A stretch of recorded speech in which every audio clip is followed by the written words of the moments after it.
Hey y'all, it's your girl Nick, and welcome back to my channel. Today, I am outside, y'all. I've been outside actually 2 days in a row because it's been so beautiful. And because it's so beautiful, I really wanted to get out here and do like a recap video for you guys. So, last few videos I've done have been about starting seeds indoors or undercover, so to speak.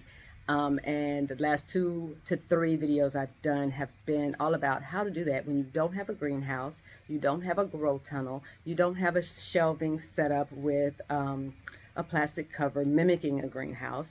So, and you don't want to spend money on all those things. So the last 3 videos have been about that. I will put a link to those in the video description, this video description.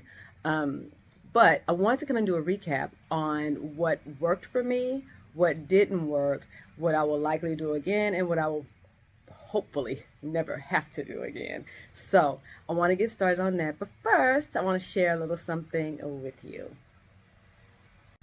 It was a beautiful, sunny, 82 degrees out today. Look at how gorgeous it is. Right now, it is almost 5 o'clock. It's actually 4:30, 4:40.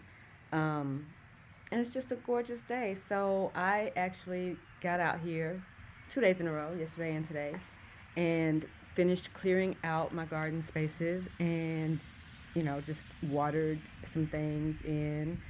So today I was out here finishing up. That was my last corner over on that side.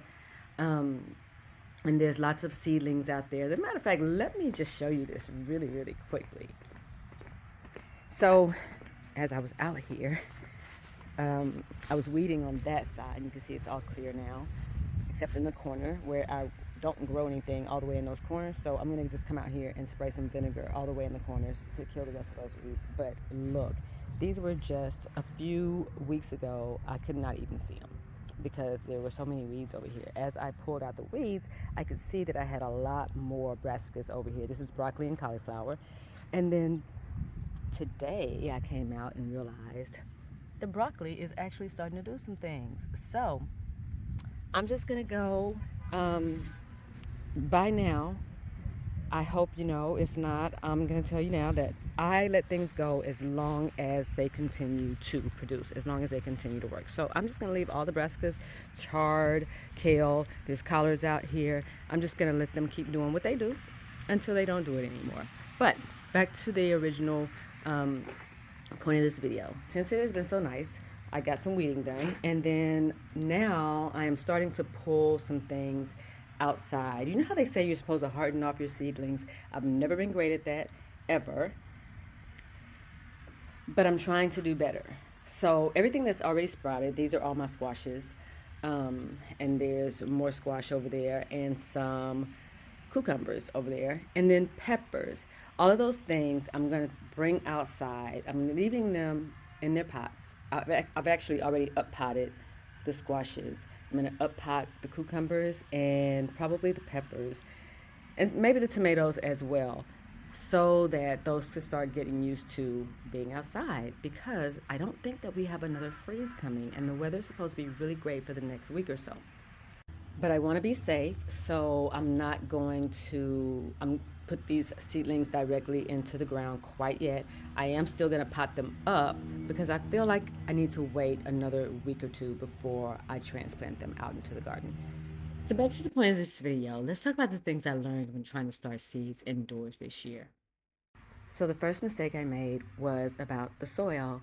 In one of my shorts, I stated that you could use potting soil and just amend it for all your needs, whether it is for planting out a pot or for starting your seeds. So you just amend that potting soil. What I should have said was potting mix. That was my fault, you guys. I keep a bag of potting mix on hand pretty much at all times, and I use this for starting seeds. I usually add some cocoa coir or compost or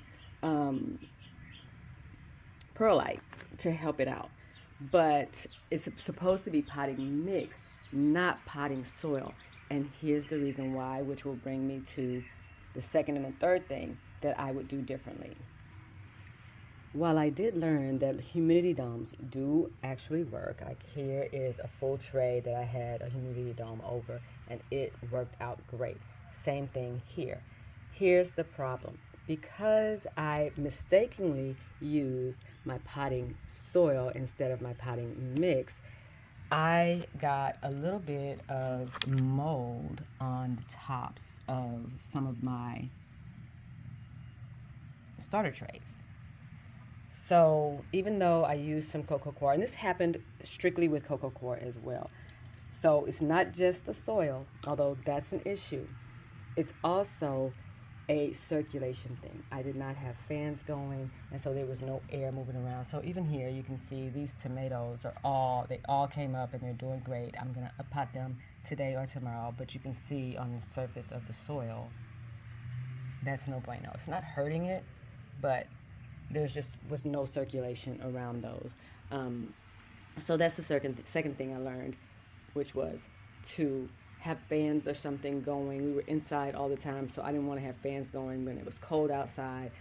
Little did I realize that I needed some kind of air circulation. And even though my humidity domes have these little holes in them to get air in and out, and you can close that off, it just wasn't enough. So I should have either been taking those domes off and letting them get air more often, or had a fan blowing in the room, like oscillating in the room.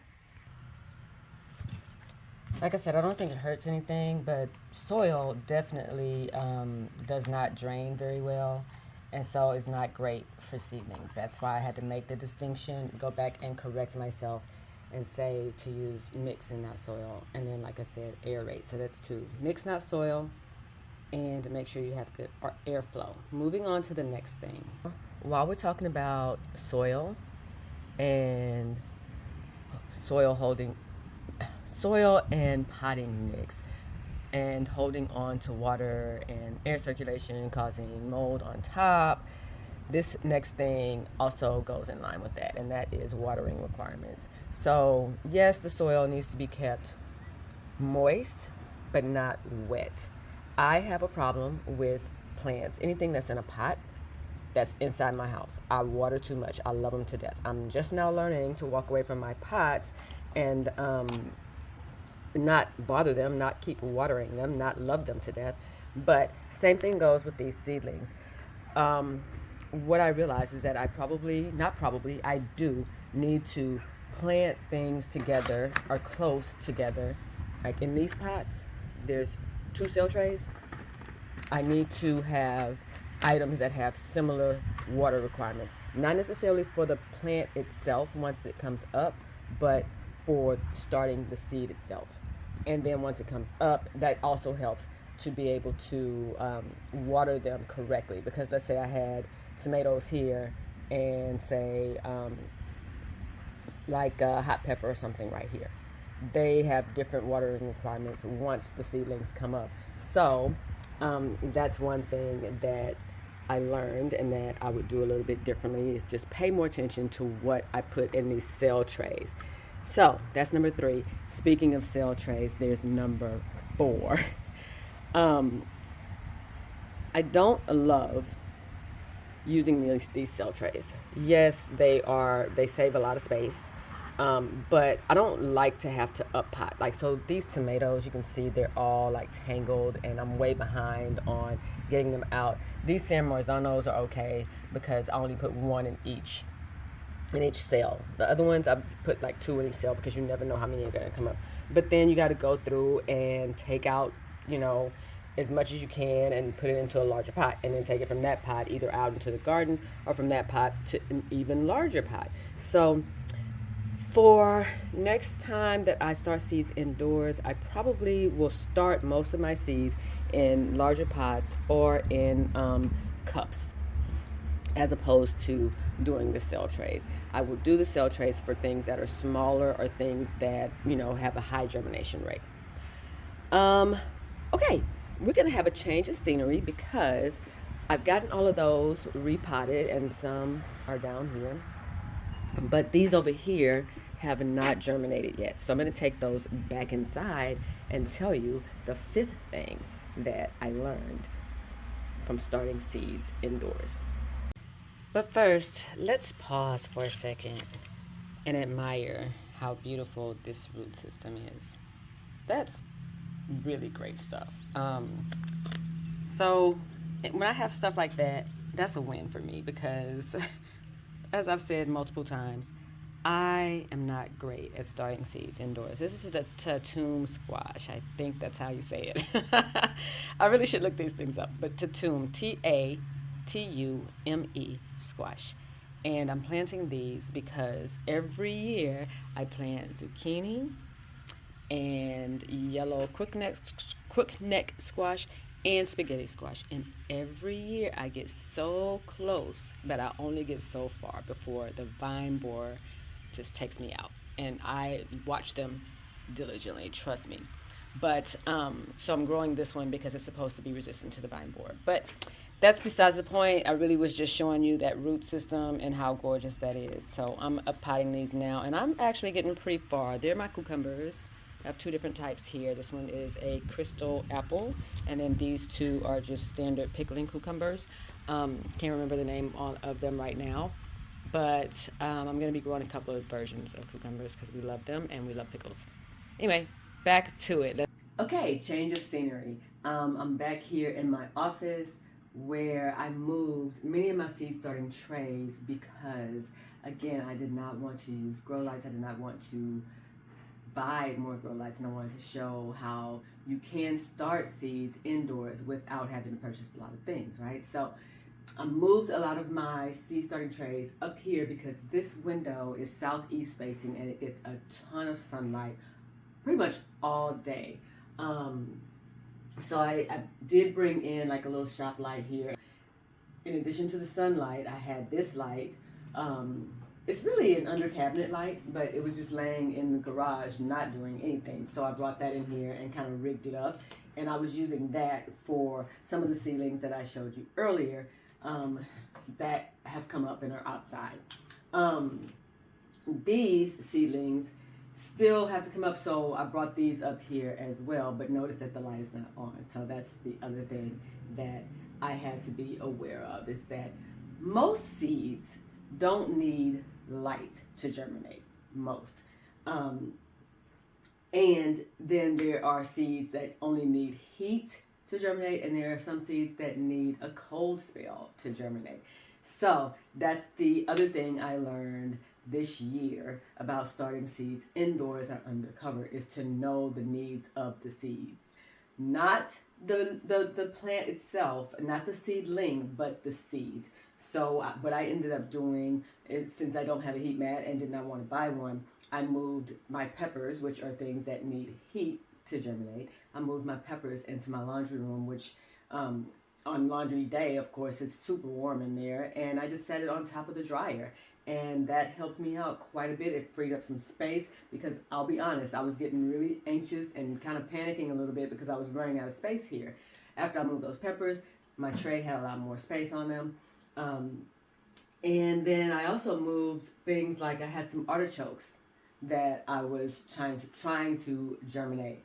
And artichokes need a cold spell, so they didn't need to be under lights and they didn't need to be with anything warm. So I just kind of moved those off by themselves and didn't really worry about it. So again, that's the fifth thing that I learned, was to know the needs of your seeds.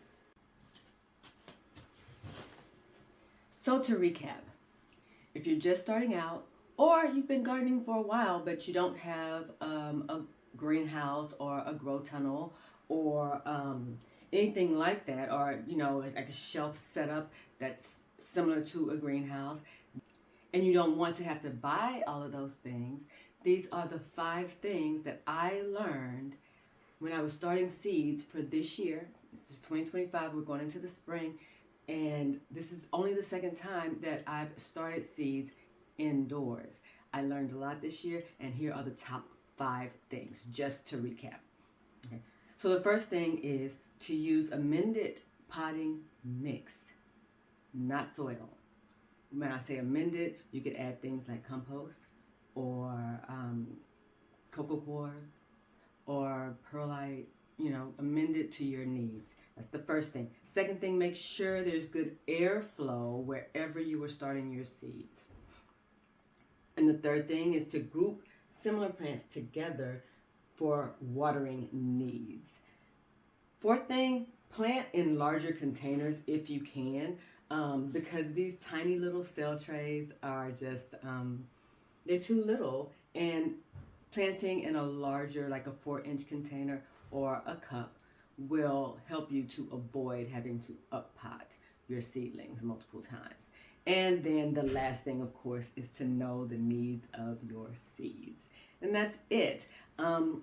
It's really not that difficult, but there just are a few, there's no rules, but there's a few things to always keep in mind. And those are the biggest ones that affected me this year that I'm trying to learn from and not make the same mistake again. So that's it, you guys. Thank you for watching this video, and if you found it helpful, please let me know in the comments. And if there's anything that you have learned from starting seeds indoors without any special equipment, no special setups, please let us know in the comments, because listen, I know when I'm growing indoors, I could use all the help I could get. Outside is no problem. Inside, it's a whole different story. So any insight you have, I'd love to hear it. Drop me a note in the comments and share. Okay, so until next time, you guys, talk to you later. Bye.